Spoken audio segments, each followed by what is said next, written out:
Welcome back to Alice Talks Football and welcome back to another live Manchester United news show and Newcastle preview show, because a lot of news is coming out ahead of the Newcastle match. Marcus Rashford back and recalled to the Manchester United squad, but the Manchester United squad is on the floor with injuries and suspensions, youth players to be integrated.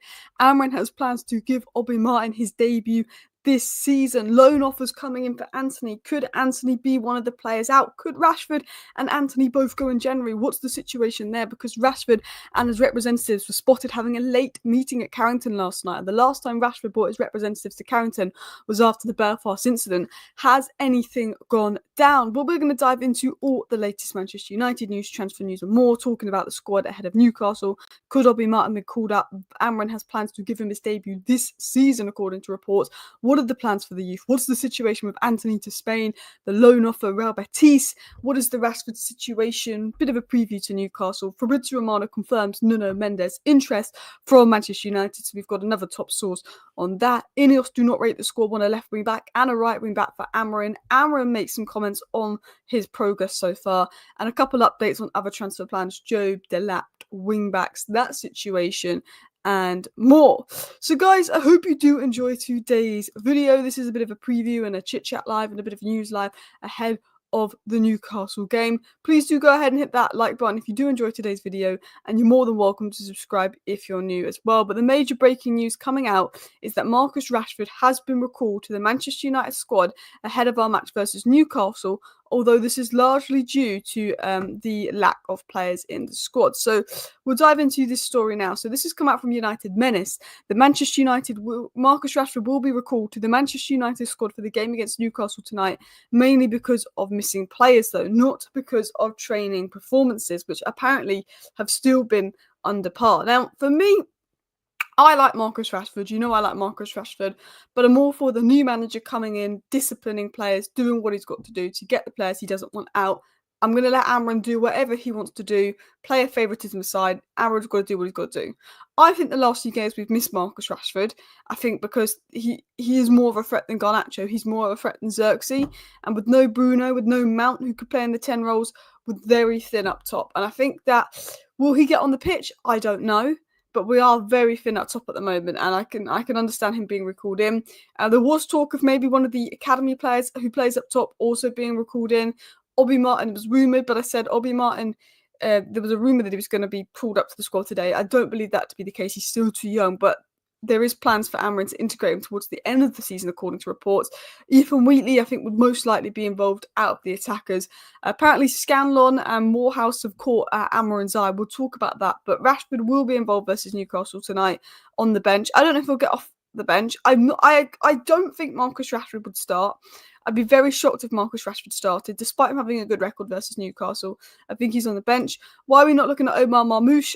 We might be, you never know, but I think we've got priorities elsewhere as well. Do you think we'll beat Newcastle? No.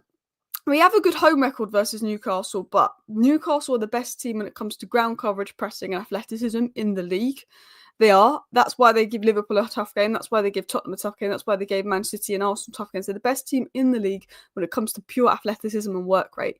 Who are the three hardest working Man United players when it comes to off the ball work? Ugarte 1, Mount 2, Bruno 3. Ugarte, Mount and Bruno are three best players. The only three players, in my opinion, in the Man United squad that off the ball do more than the average player are out, and we're playing the best team off the ball in the league. So I have no faith versus Newcastle, and I've said that very clearly. I don't expect to win. I don't expect to draw. I do expect to lose 3-1. And the reason I expect to lose 3-1 is because the squad is looking shite. No Ugarte, no Bruno, no Shaw, no Mount. No Lindelof is not an issue. Mount, Shaw, Bruno, Ugarte. 4 players, let's be honest, those 4 players, if fully fit, would start versus Newcastle. You think, what would you do versus Newcastle? Ugarte, Bruno, pivot. I'd go with Shaw left 10, Ahmad right 10. So not Shaw left 10, Mount left 10, Ahmad right 10, Højlund up top. You know, right wing back, I'd go with Masraoui. Right centre back, Euro. Central centre back, De Ligt. Left centre back, Shaw. Left wing back, Antony. Generally. I know, crazy. But I would start 4 of those 5 players versus Newcastle if they were fit. So I do think that is a big blow. Alice, what's the price tag for Mendes? Well, one source says 35 million, so if that's the case, that's quite good. De Ligt news, I expect that he's back from his injury. I expect he's back from his injury. Not injury, illness, sorry. He was out for illness for 2 games and then on the bench for the third, and I think it's all illness related as well. So I don't think there's any updates on De Ligt being out. I assume that De Ligt will be in the squad and the team again. We've missed him the last 3 games. We conceded 9 goals without him. He's not injured, sorry. It's illness related. I don't know why I said injury there. My mind zoned out. But yeah, the price tag is unknown. Maybe Collier could play. I did think this could be a game for Collier. Casemiro and Eriksson versus Tonali and Bruno Guimaraes makes me feel sick. Just the physical difference that I think Collier could be more up to it just for the off-the-ball work. But then I think Collier and Eriksson would complement the best because of the off-the-ball work as well. Amas is not ready. He needs a loan season, and we can see from there, bring back Alvaro and get Mendes, sell Malacia, end of story. I somewhat agree with that. I think Amas needs a loan because he's going to be set back a little bit under Ruben Amorim. Diallo right wing back, at least he can beat his man 1-on-1. I think we might need Diallo right wing back just so we can actually have someone that can progress the ball up the pitch.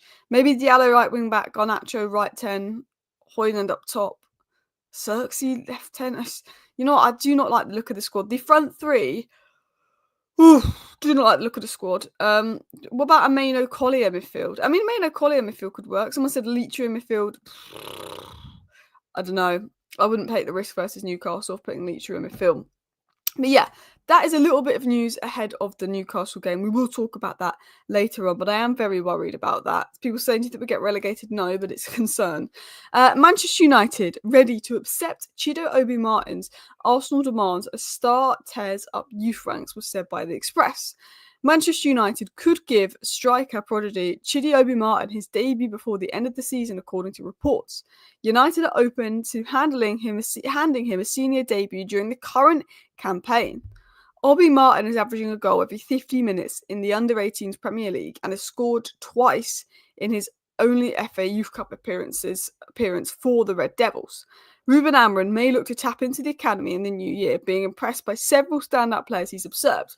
Obi Martin, Kokonki, Gore and Jack Morehouse have particularly caught Ruben Amorim's eye. While no immediate moves are anticipated, game time is expected for some of these players by the end of the season. Amorim handing Obi Martin his debut this season is seen as likely if his academy scoring form continues. Now, Obi Martin I do not see getting any minutes anytime soon, but come end of the season, he's one of those players that you can see sort of just getting off the bench, getting a few minutes here and there, being involved. So there is talk that Amorim plans to hand him his debut this season, which would be particularly interesting. Now, I've watched Obi Martin and I don't think he's quite ready to make that step into first team football yet. But when you really deep it and you look at the situation United are in, Højlund's our only striker because Xerxes will be a 10 under Ruben Amorim in a system. Højlund's our only striker, so you have to look at Wheatley, you have to look at Obi Martin, and you have to look at being cheery, and you have to say, well, actually, we're going to need one of them to take the step up. Now, Wheatley is the oldest and the more experienced, but if we're going off ceiling, I think being cheery and Obi Martin have a higher ceiling than Wheatley. There's even Joe Hugo, you could recall him from his loan. Someone put that in the chat. But I think the striker situation at United is quite worrying because Højlund's the only out-and-out striker, and I think Højlund is someone I'm very 50-50 on because I think his touch could improve, I think he needs to wrestle players less, I think his movement could be better, but I also know that he scored 16 goals in his debut season at age 20 years of age with no service in the hardest position. Højlund plays in the hardest position on the pitch, he can score, he just needs a bit of service and he doesn't get that service. So for me, Højlund is our number one striker, and I think it's very hard to judge him and be critical of him due to the situation he's been thrown into. I do think that Højlund could be a top player. He's still really young, but I don't believe Xerxes is a striker in Amorim's system. I believe he's a 10. And that puts us in a situation where we do need a striker. Now, we've had a look at Liam Delap, we've had a look at Sesko, we obviously do like Gyökeres, but a lot of it's going to depend on price. So Ruben Amorim may be in a situation where players like Obi Martin, being cheery and Wheatley, he'll look at, and if you look at profile-wise, Obi Martin, the pace and the power, is one that he may look to bring in and utilise in the squad, Chido Obi Martin, for sure. It's one to watch. Now, I don't expect him to be in the squad versus Newcastle. I don't think he's ready quite yet. but I think he's one player that I think United could utilise. And I think right now it's difficult because we're such a mess. One debate is let's not throw the academy kids into this mess and ruin their confidence. It's going to be really hard for them. And the other debate is, well, class of 92, Maino and Garnacho won us the FA Cup last year. Do we dive into the academy? Pick some of the kids out. I'm in the mindset of I'm happy for 1 or 2 academy stars to be given minutes, but no more. You know, Ragnick gave Elanga minutes. That worked out quite well. We weren't too familiar with Elanga. You know, Tenal gave Maino and Garnacho minutes. I'm all for there being 1 or 2 breakthroughs. Now, Gobu Kokonki, I think, is the perfect fit for Amorim's system, but I think there's a massive difference between 16 and 18. I think he needs another season to develop. Same with Obi Martin, they're big fits. But I do look at someone like Bentito Mantato. I do look at someone like him, or even someone that's a bit older, like a Dan Gore, to play in that 10 role and think that could be interesting. Because hear me out now, Dan Gore's had a load of issues with injuries, but he was, you know, Dan Gore was the next closest to breaking through under Eric Ten Hag before that injury, and then he went out on loan and got injured. I'm thinking Dan Gore left 10. Call me crazy. I generally would look at it and think, do you know what? Put Dan Gore in the squad. Have a think about him for left 10, which I know is a bit crazy and a lot of people are going to be like, what you want? But I definitely think that's something that could be considered. Someone said if the Glazers don't leave, give us relegation till they go. I mean, if relegation got the Glazers out, it's not a bad thing, is it? Do you think Højlund will be good? I think Højlund could be good. I think it's too early to judge Højlund because of the system he's thrown into. What news about Kobbie Mainoo? There's no news about Kobbie Mainoo. He might play today, he might not. Kobbie, we need to, you know, he's still coming back from injury. We still need to mould him in terms of fitness as well. Isak's going to cause all sorts of problems. Someone telling me they triple captain Isak on FPL today because they don't rate United. I can't wait for Kone. Yeah, Sekou Kone's only started 3 or 4 games for the United Academy and then he got injured. So we've not seen much of him. And I think he's more someone that with that setback, we probably won't see him until next season, if I'm going to be totally honest. I think that will be the situation with Sekou Kone. I don't think we'll see him until next season, but I mean, in terms of the talent that he is, unbelievable. And you look at what we need in terms of the midfield profile, the technical abilities, the physical abilities. Sekou Kone could be that guy, but I don't think there's any expectation on him this season. I think he's someone that could definitely come in next season. Guys, let me know in the chat, is there any academy players that you'd throw in? Because when I look at the squad we've got versus Newcastle, I'd stick Dan Gore in the squad. If fit, I'd stick Dan Gore in the squad. Let me know if there's any academy players that you'd look to bring in. Kokonki's another one I like. But again, I think 16 is way too young. I think Dan Gore would be the one if I had to chuck someone in. Because I think left 10 role could have his name on it as well. But what happening with Chido Obi? Well, he's just turned 17. He's just turned 17 and this is his first year. The plan for Obi is this year's going to be his development year. Get him used, get him up to scratch in the academy. And if he performs in the academy, pre-season's probably when Amorim's going to take a proper look at him, and then next season we may see him do what Wheatley does and come on the bench and get the odd minutes in the cup game, and if he makes an impact he could get more minutes. Like, there's talk of him maybe getting his debut this season, but we've got Arsenal in the FA Cup, so I don't know what the possibility is in that. There's talk of him, you know, Amorim planning to give him maybe his debut this season, not in the next month or so, but the back end of this season. But if I was to predict what was going to happen with Obi Martin, I think that Amorim will take a look at him in pre-season and he might get his debut next year. I don't know, but then this is an opportunity with the lack of strikers for his debut. But I think players like Kokonki and Obi Martin, while they're liked, they're so young. I think Collier and Dan Gore, because of age, has more chance. Harry Amas is expected to go on loan. I have high hopes for Ibrahimov in that 10 role. Amit Ibrahimov, definitely another exciting one to watch. We'll talk more about him in the future as well. Dan Gore, left 10, bonkers take Alice. He's more suited as a 6. Unfortunately, he's another really small guy. I just think he's got the technical ability to potentially play in the 10 role, which I can understand is a bonkers take. But the reason I'm saying that is just look at the state of our squad. Just look at the state of our squad. That's why I'm saying bring up Dan Gore. And he's played about 2 games in Premier League 2, and he only played about 2 games in Premier League 2 last season. He's been injured. But that is the state we're in, where I'm saying, you know what? Maybe we give Dan Gore a go, who is more a box-to-box player than a 10. But honestly, that's where we're in. Liam Delap and Job news. We're looking at Liam Delap ahead of the summer. If Ipswich get relegated, we may make a move. Joe Bellingham again, one ahead of the summer. Joe Bellingham, Chris Rigg ahead of the summer. Joe Bellingham, I think we would be looking at him for the 10 role rather than the pivot. He's more of a Morgan Rogers-esque player as well. If Højlund never gets proper service, he could easily score 30 per season. He will once he leaves United. I don't know about that, but I think Højlund could be a 20-goal striker for sure. I think Højlund is someone that if he gets service, he will score. And I think Højlund's too early to judge. Why no talk of Bianchiri? He's smashing in the under-18s for the past couple of years. Yeah, and Bianchiri's arguably had a better season than Obi Martin, because Obi Martin took 2 months for his deal to be ratified.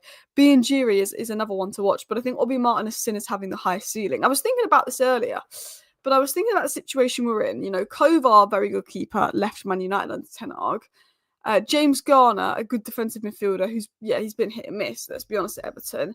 But he left Manchester United under Ten Hag.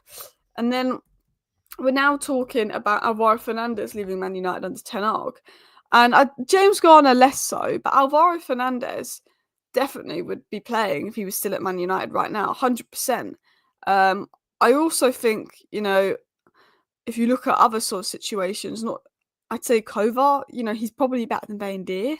You know, we let Kovar go for a little bit of money to bring Bayendir in. I do look at the situation, you know, I think Kovar, Alvaro Fernandez, it would have probably put us in a better position if Eric didn't get rid of them. People saying Delap's rubbish. I think Delap's good, but I would prefer someone a bit more ready-made than Delap to back up Højlund, but I do like Delap as a player. I think we're seeing he's quite good. Tonali's special, yeah. Tonali and Bruno Guimaraes in the pivot with no Bruno or no Ugarte. I'm shitting myself. Alice, what's your dream front three? Cunha left 10, Gyökeres striker, Ahmad right 10. My dream Man United to start in 11 next season, which is not going to happen because it's not FIFA. I mean, if we're being really dream, I would actually go with someone like Rodrigo over Cunha, but I want to have an element of it being players that we can actually get. Cunha left 10, Gyökeres striker, Ahmad right 10. Left wing back, Nuno Mendes. If we can't get him, Dorgu or Kirkes, fine. Right wing back, that's a difficult one. I don't know many right wing backs off the top of my head. Maybe we'd look at someone like Quenda. Right centre back, Mazraoui. Central centre back, Euro. Left centre back, I would go with Schlotterbeck. Midfield pivot, I would go with Ugarte. And I'd probably go with Mano. But I would also be looking at someone like Edison of Atalanta. Maybe someone with a bit of technical ability like Palacios for that role. Frimpong's definitely out for right centre back. That's if we're talking, you know, like dreamland. But we've got to have an element, I think, of being realistic there. But enough of the academy, enough of that talk. I do want to dive into a few more stories, a few updates on Marcus Rashford, a few updates on Antony going to Spain. Rashford back in the squad, but he probably won't play. I have a feeling he might just sit on the bench and not play. He's probably in the squad because it's Finn. Mazraoui out of your team? No, I play him right centre back. I think Mazraoui's best position is right centre back because of him being more defensively minded. So let's talk about Antony. Real Betis have asked Manchester United to sign Antony on loan in January and are willing to share his salary. Man United expect to receive a few loan offers for Antony, but INEOS would prefer a permanent sale. For me, if someone came in and gave us 20 million for Antony, that would make my January. Now, I've just said Antony. I'd probably stick him at left wing back or right wing back because I actually think he could do a better job than our current fullbacks because he's probably more suited to wing back. But there's no doubt in my mind that Antony just, for me, isn't quite the level, isn't quite the quality. He's had a lot of chances. He could do a job at wing back from now to the end of the season, but realistically, he's got to be moved on. He's got to be moved on. So dream would be permanent for Antony, but they might consider a loan. I'm not the biggest fan of a loan exit for Antony because a loan exit doesn't give us the funds to invest. I'm at the point now where the squad is a mess because Garnacho and Rashford aren't really at the moment, that I want Antony gone, but not on loan. Because the reason I don't want him to go on loan is because if we let him go on loan, we don't get any money to then bring someone in January, but then we're a player shorter in January. I want Antony to go on a permanent because at least we get money for him that we can then invest into a replacement. Because we may need Antony to fill in at left wing back or right wing back a few games this season. But if Antony leaving gives us the funds to bring in Nuno Mendes, I'm all for that. Do you know what I mean? I'm absolutely all for that. So there is offers and interest in Antony. I think Manchester United are open to a loan. At the beginning of the season, that under Ten Hag, there was talk that INEOS would be willing to let Antony go out on loan to see if they can get his price up because he wasn't playing. Because of the Rashford situation, because Garnacho's out of favour of Amorim, he could get more minutes, so there could be less need to let him go on loan. But yeah, I think for me, I would like Antony to go if we can get like 20 million for him. I don't know if we'd be able to get 20 million for Antony at this rate, and with his wages, it will be difficult. But I think looking to offload Antony in January would be ideal because we need the funds to further invest in the squad. Any news on Dani Olmo? United are watching the situation in case he's available for 3, but who knows if we'll get him as well. Rochdale might pay 50k for Antony. Gyökeres, for me, has played in English football, so we need him to United because we can't rely solely on Xerxes because Højlund's not ready for 9. Send him back to Atalanta on loan to develop. I wouldn't send Højlund on loan. I like Højlund, but I think he needs another striker to work alongside him to rotate and learn from. But I wouldn't be looking to send Højlund on loan or anything like that. I mean, I think we need Højlund. But yeah, I think with Antony, it's a difficult one because I think the player wants to play more football, and with the wages and stuff, it's a very difficult one to navigate the Antony situation. But INEOS definitely want Antony gone. INEOS do not rate Antony, they want him gone. They may consider loans. It will just be interesting to see what Ruben Amorim's stance is on that sort of situation as well. So let's dive into the next story then. Understand since the derby, Marcus Rashford's conduct in training has been low grade, says United Scout. A source has stated that Marcus seems emotionally detached from United and that Ruben Amorim made his decision on Marcus long term. He's not in plans. Interesting to see if he's involved tomorrow. We now know he's involved tomorrow, but the talk inside United, because there's more talk of Marcus Rashford because it's all the media like to talk about. I think the Telegraph have made 17 posts in 1 month about Marcus Rashford, or 17 articles. Marcus Rashford, Marcus Clickford. So, that is the news at the moment. It's so boring, this Rashford story. But apparently his conduct in training has been low grade and he's emotionally detached. Sam Wallace of the Telegraph, because the Telegraph love to write about Marcus Rashford 24/7, said the mood at Manchester United. So the mood at Manchester United is that the standoff between Marcus Rashford and Ruben Amorim is nothing like as toxic as the feud between Erik ten Hag and Sancho. Because a lot of people have been comparing the Rashford situation to the Sancho situation, but the Sancho situation was difficult. Sancho refused to play because he refused to apologise. Rashford wants to play, but he's being disciplined for not showing the levels in training. Big difference there. Then the terms offered an apology from the player were never going to be met, or at least not in public until eventually a truth was brokered at the end of the season. Amorim has asked Rashford to meet his standards. Rashford has said he wants to leave, said Sam Wallace of the Telegraph. So, very different situation to the, of course, Sancho situation, but looks like Rashford's sort of mentally detached from Manchester United and wants to leave as well. We will get 25 million for Sancho at the end of the season. He's been crap. He's been crap his last 3 games for Chelsea in a row. He had 3 good games in a row for Chelsea. Oh, we've mugged off United. And then everyone's like, oh, why do we sell Sancho? Sancho, the last 2-3 games for Chelsea, has gone back to United. Sancho's been very inconsistent, but we will get the 25 million for him, which is good. The media keep talking about Rashford because they know he gets clicks and they're obsessed. They're absolutely obsessed, yeah. Someone said 20 million permanent sale of Antony, 60 million lost on FFP. I know, but the 3-year mark was turned, so it's a bit different now. So where would Rashford go? Because these are reports from Spain. Now, I think Fichais is one of the least reliable Spanish outlets out there. I think they chat shite and I think they absolutely make stuff up, so I don't believe them one bit. But every single aggregator account seems to always quote them, and I don't know why, because I don't think they've ever got anything right. But they claim this. Atletico Madrid have also ruled themselves out the hunt for Marcus Rashford, citing the player's wages are a major reason and a loss of form as 2 reasons why they're prepared to walk away from a potential deal for Rashford. Marcus Rashford has only 2 options if he wants to leave in January: Saudi Arabia and Turkey. Both were keen on the move. No approach is expected from Spain. Now, I don't believe that to be the case, because I don't think that Rashford would be stupid enough to come out and do an interview saying he wants a new challenge if he didn't think there was interest from him from a club he'd like to go to in Europe's top 5 leagues. Marcus Rashford is not interested in going to Turkey and is not interested in going to Saudi Arabia. I just don't think he'd be silly enough to then say, I want to leave. Well, not I want to leave. I'm interested in a new challenge, if he knows there's no big clubs out there interested in him, and then he's just ruined his season because Amorim's not going to play him because of what he said. So I don't personally buy that. I know Saudi Arabia want Marcus Rashford, and I know Marcus Rashford does not want to go to Saudi Arabia. I think Barcelona, if they had the funds, would be interested in Rashford. I think, it's a difficult one. I sadly think Arsenal might be the club to make a move for him. I sadly think Arsenal's the one to watch. Someone said, give us Isaac and take Rashford for 30 million. I mean, Newcastle aren't going to do an Isaac for Rashford swap deal, especially as they've got Anthony Gordon, who's probably him and Diaz battling out for best left winger in the league this season as well. So I don't think Newcastle would have any interest in doing a swap deal involving Isaac and Rashford. Plus, Isaac's worth twice the amount of Rashford.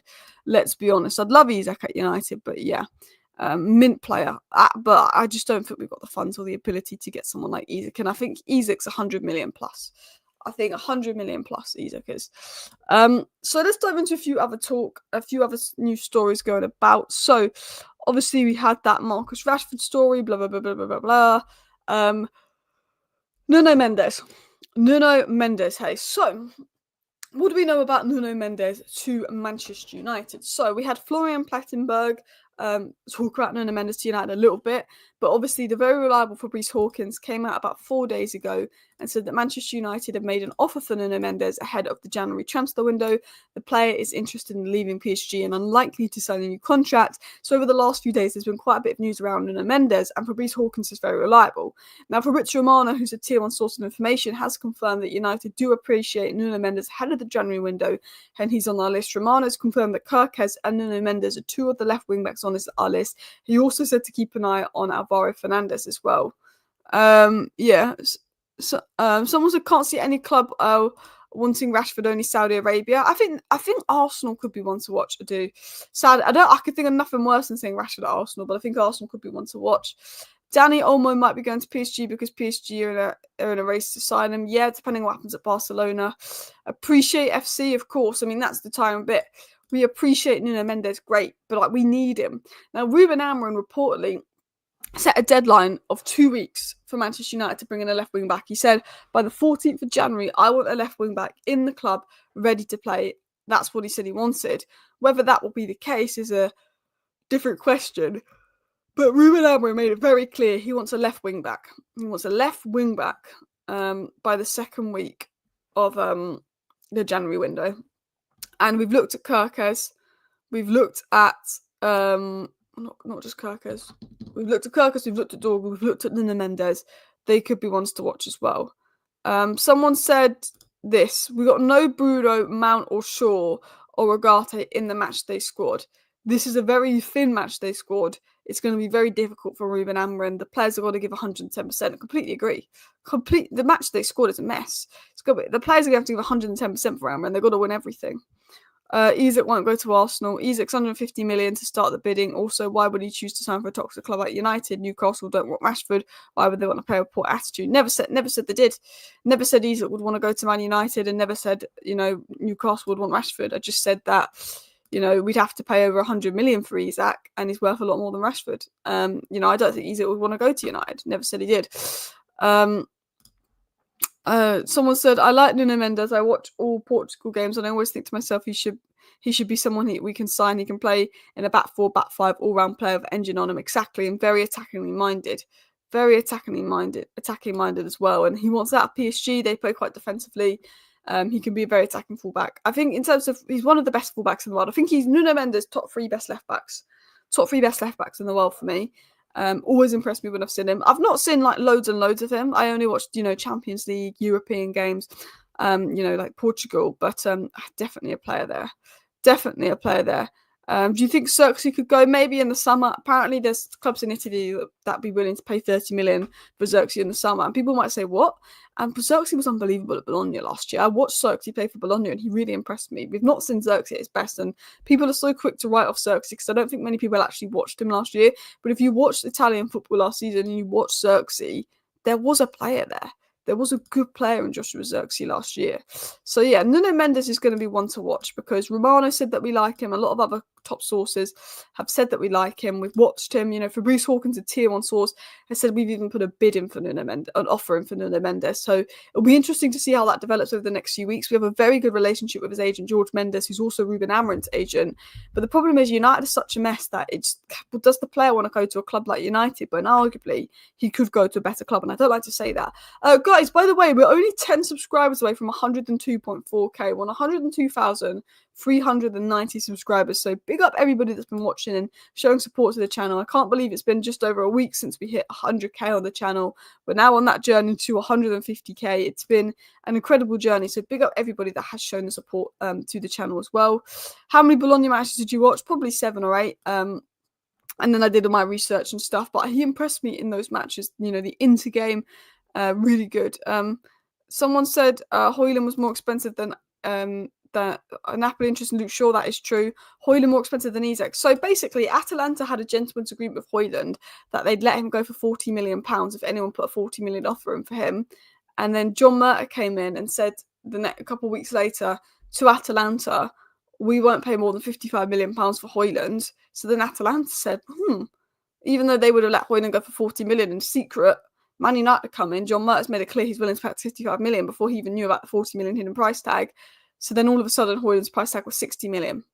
All of a sudden, 60 million. Get United to pay 5 million over what they're willing to pay. Oh, wait, put the add-ons on, 64 million. Got mugged off. Because the people that run this club are absolute imbeciles. 85 million for Antony, 64 million for Rasmus Højlund. Absolute imbeciles. That's why I was quite happy with this summer. You know, Mazraoui, 14 million quid. De Ligt, 38 million quid. Xerxes, 34 million quid. Ugarte, 42 million pounds. You know, plus add-ons, of course. Euro was about 50 million if you include the add-ons. It was quite a good business. You know, he's £1 million more expensive than Isak. Ridiculous. 55 million for Mount with a year left was a joke. We should have said 40 million for Mount at most and then walked away. How Chelsea got 55 million for Mount, 65 million for Kai Havertz, and then the following season 40 million for Gallagher, who they were forcing out the club. I can never get my head around how Chelsea do it. We need what INEOS need to do is what Chelsea needed to do. We need to see if we can get 60 million for Rashford, 60 million for Garnacho. If Garnacho wants to go and it's not in Amorim's plans, 30 million for Antony, because that's what Chelsea would get. We won't, but that's what Chelsea would get. That's what we need to have a look at. There is reports that United are taking a look at Antony as well. That would not surprise me one bit. Antony, Dorgu, Kirkes, Mendes. None of those links would surprise me in the slightest as well. Alice, how's your day going? Hoping for a win today. I'm hoping for a win today. I'll take a draw, to be honest. I'd take a draw. Could we get 80 million for Bruno? Where's age? Maybe 70 million at most. Maybe they look to sell Bruno for funds because he's not a good long-term fit for Amorim's system. But then I look at players that actually are good, and Bruno's one of the few players that we've got in this current squad that are good. So we need to sell the players that are bad first, is my mindset. But I'm not confident for tonight. In terms of other transfer news, it was said that United are interested in signing Tomori, as the centre-back has been reportedly transfer listed by the Italian Giants. Could be one for depth there. It was said both left wing back and right wing back have been identified as positions that could be bolstered, and there's genuine concerns within the club regarding Amorim's options as at his disposal. There's a lot of concern inside United that the wing back situation, the full back situation, that Amorim doesn't have the best squad to work with. And I know that United will be looking in the transfer windows to maybe address the whole wing back situation at the club, because I think that's so crucial to how Ruben Amorim plays. So crucial to how Ruben Amorim plays. I like Naipan. Yeah, we're looking at Naipan for the 10 position. So Arsenal. Naipan and Chris Rigger wants to watch. We're looking at them. Franco Mastantuono is another one to watch for sure. But look, I think if I was going to predict our January transfer window, I think it will be a left wing back. I'm confident we'll sign a left wing back in January because I just don't see how INEOS can't sign one. And I think maybe someone like Franco Mastantuono or Naipan could be one to watch. I think we'll bring a kid in, and I think we'll bring in the left wing back in January, and that's probably it. Maybe Naipan's one to watch for left 10 as well. Could definitely be one to watch for the 10 position. We need depth there. It'll be interesting to see. Someone said, what's your score predictions? I said my score predictions for Newcastle is about 3-1. Not particularly confident, if I'm going to be honest. I think when I say 3-1, I mean I think Newcastle might win. The thing is, we've got a good record versus Newcastle at Old Trafford. We've got a very good record versus Newcastle at Old Trafford. But I just look at Newcastle. I'll show you this. Newcastle have been very good lately. I've watched Newcastle a lot. I like Eddie Howe. I think they've got some good players. Let me show you Newcastle's recent form. Newcastle could go top 4 in the Premier League if they win, I think. Let me show you this. Here we are. This is why I'm worried about Newcastle, and this is why I don't really want to play Newcastle. Here. Okay, so they had a poor period. They lost to West Ham and they drew with Crystal Palace. They then started. Eddie Howe went back to basics, played his best players in his best positions, and this is what we get. Newcastle 3, Liverpool 3, so 3 goals. 4-2 lost to Brentford, but they did all right in that game. 4-0 win versus Leicester. 3-1 win versus Brentford. 4-0 win versus Ipswich. 3-0 versus Newcastle. 3-0 win. So 3 goals, 4 goals. 3 goals, 4 goals. 2 goals, 3 goals. But that's basically 3+ goals in the last 6 games, bar Brentford. So that does concern me, and that does worry me. I am worried for the Newcastle game. They're 5th in the league. They've looked very, very good. They are going to be a threat, 100%. But listen, people, the other news on Antony is that Real Betis have approached him on loan. It will be difficult due to player salary, but United could do something that's split. United are keeping an eye on the Angel Gomez situation. There's other stories coming about. But I'm going to wrap up today's show. I will be back for Manchester United versus Newcastle later today. So hope you have a good day. Thank you for watching. Bye.